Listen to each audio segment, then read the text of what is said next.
Halo, Assalamualaikum warahmatullahi wabarakatuh. Jadi, kali ini aku akan membahas materi tentang konflik. Nah, kira-kira konflik itu apa sih? Jadi, konflik adalah pertentangan antar anggota masyarakat atau antar individu yang bersifat menyeluruh. Secara sosiologi, konflik diartikan sebagai suatu proses antara dua orang atau lebih. Apa aja sih penyebab timbulnya konflik?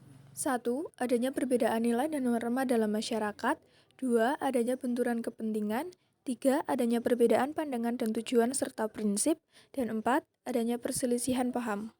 Adapun bentuk-bentuk konflik seperti berikut. 1. Berdasarkan sifatnya, konflik destruktif, konflik yang menyebabkan benturan fisik dan menyebabkan kerugian jiwa dan harta. Konflik fungsional, konflik yang menghasilkan perubahan yang bermuara pada kebaikan. 2. Berdasarkan jumlahnya, konflik individual, konflik kolektif. 3. Berdasarkan arahnya, konflik horizontal, konflik vertikal.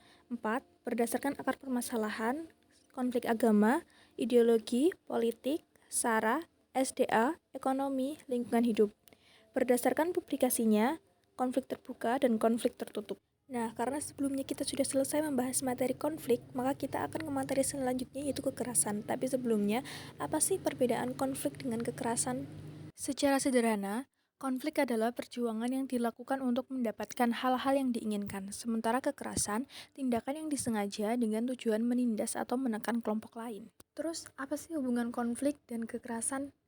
Pada dasarnya, konflik dan kekerasan merupakan dua konsep yang berbeda. Konflik dapat menjadi faktor yang menyebabkan kekerasan, dan begitu sebaliknya, atau dikatakan kekerasan dapat menjadi faktor yang menyebabkan adanya konflik.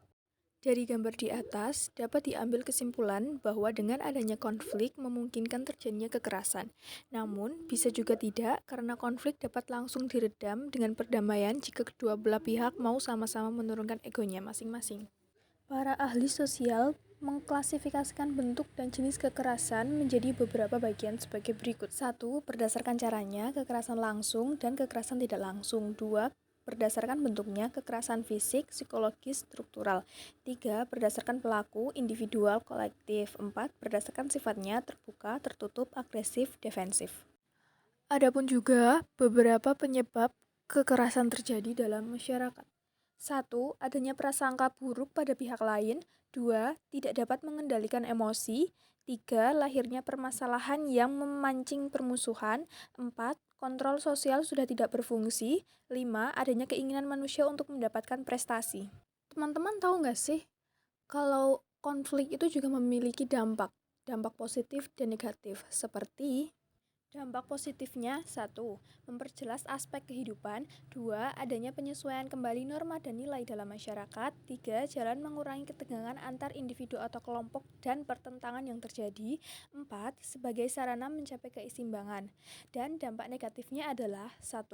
Retaknya persatuan kelompok. 2. Hancurnya harta benda dan jatuhnya korban. 3. Munculnya dominasi kelompok yang menang terhadap kelompok yang salah.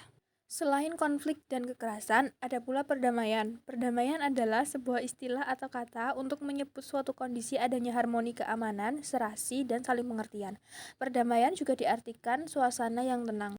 Kesimpulan pada materi kali ini adalah konflik merupakan hal lumrah yang terjadi dalam masyarakat. Konflik salah satu gejala sosial yang sering muncul dalam masyarakat yang saling berinteraksi. Setelah konflik terjadi cukup lama dan kedua belah pihak tidak ada yang mau mengalah, dapat membuat kekerasan. Selepasnya, ada perdamaian untuk menyelesaikan konflik serta kekerasan tersebut, entah perdamaian positif ataupun perdamaian negatif.